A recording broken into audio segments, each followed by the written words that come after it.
Hello and welcome to this video. My name's David Thorne. In this C programming lesson number 3 video, we're going to be talking about how to write your own first C function. Now, normally other people go through a whole bunch of other things before they talk about functions, but I'm going to jump straight into it because I think we solve a lot of things. And you've done this since you were in primary school, all right? Or you've done it since you were in school anyway. And that was to add two numbers. And you do it every single day. If you work in a shop, you do it all the time. So let's just start with a little bit of maths, shall we? 1 plus 2 equals 3. And we have 3 is equal to 1 plus 2. And then you might use Excel and it might say sum 1 and 2, and that's going to output, let's just say, something like 3.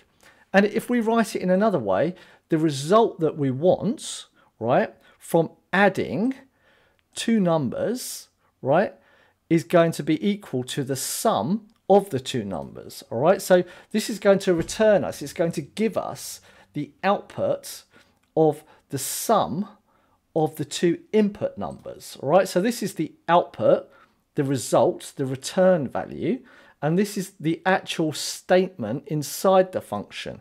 And the function's body where is between these two curly braces, and all lines inside of here are terminated with a semicolon. And the return keyword, reserved keyword in the C programming language, is return, right? And that tells you which value we want to return. And we saw the return already in the main, return 0, okay? So, and now we've seen printf function already that takes a literal string, then it takes another amount of values or arguments after it, okay? So this is a function declaration, right? Where we are saying in the beginning, what is the return data type, right? So we have integers here, and here we have a string, and we showed in the previous video that we had also characters, right? And they were indicated with numbers, but I'm not going to get into this. So now here we can see that we are saying, hey, David Thorne, and then we've got new line, we've got age, and one of the placeholders in printf is %sign D to say it's an integer. And remember, you could also use I as well. And then we're saying \n is to say you add a new line feed here as well. And what we're doing is we're calling, and this is the key point, we're calling the add function with 22, 22. So all I'm doing is I'm basically saying I'm 44 and we've got half of 44 is 22. So we're saying 22 plus 22. And as you can see here, when I've executed the file, it says age 44.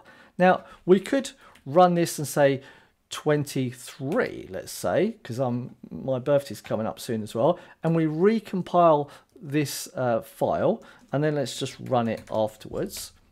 And now you can see that we get 45 because it's added 1 to it, right?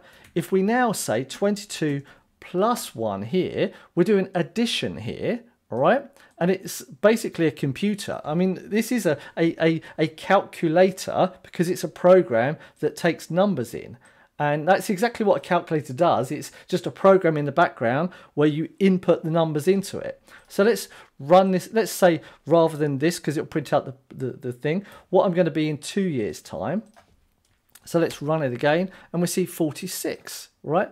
And we could say 22 divided by 2, and we run it again, and now you can see we get 35. So this is 11 plus 2 plus 22, and that's all that's happening. So this is an introduction to writing your first function, right?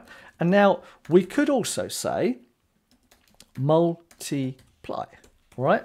And we're going to say that the first argument of this one function is going to be an integer, right? That means that it's got to be between a minus, it's got to be a whole number. It can't be a decimal, basically. It can be a negative, or it can be 0, it can be a positive, all right? And the second number is going to be an integer as well. And as we just said, that it's going to return, so let's do the return, the sum of, or the multiplication of num1 multiplied by, and we use the star sign here, the decimal all right, the dots has already got another meaning, all right? So we're going to say then the num2, and then we're going to end it with a semicolon, all right? And now we can do, we'll do another line, shall we? And then we'll just say 5 times 2, and let's remove this. And we'll use our new function.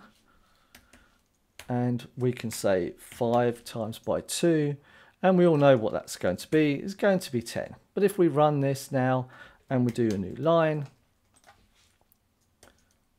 whoops, that wants to be the results, sorry, decimal here, and we run this now again, and now you can see 5 times 2 is equal to 10, all right?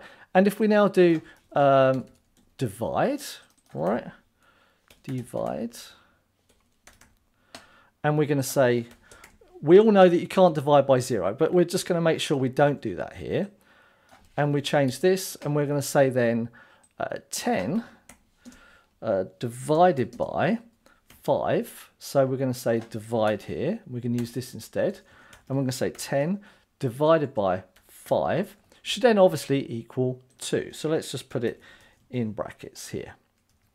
And we run this again, and we see 10 divided by 5 is equal to 2. So these are functions, and these are everyday functions that you use in your head, you use on paper, you use everywhere all the time, and it's nothing more than that. Now if we wanted to add 3 numbers, we could then add a number 3 here at the end, and then if you don't use it, you don't use it. It would be a bit pointless, but you could add it on the end and it would then add 3 numbers, right? But you would get an error here. As you can see, there's like wiggly line under it saying too few arguments. So if you say you need 3 arguments, you've got to give 3 arguments in your function as well. Otherwise you will get a compile time error, and it's a compile time error, okay?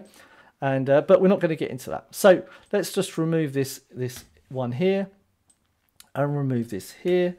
And this is basically the introduction to writing your first C function, all right? It is super simple, all right? And it is going to get maybe a little bit more complex in the future, but for the time being, it's going to stay pretty simple like this, okay? Thank you very much for watching. I hope you enjoyed this one video. I hope you got something out of this video. And in this video, you got introduced to some reserved keywords, return. You got introduced to a data type of int or integer, short for integer. And you got introduced to a function and how we can write functions. You got introduced to the statement of the function, the body. We already got introduced to the return value here, but we used it again. You got introduced to some mathematics symbols, right, here. Yeah, essentially, you got introduced to quite a lot, and how to write functions and how to call and execute functions and how to do mathematics just on the fly when you want to, all right? And we saw once again how to use printf, which is a function that takes a little bit more complex amount of arguments, but we're not going to get into that for now. Okay, thank you very much for watching. I will see you in the next video. Ciao, ciao, bye-bye.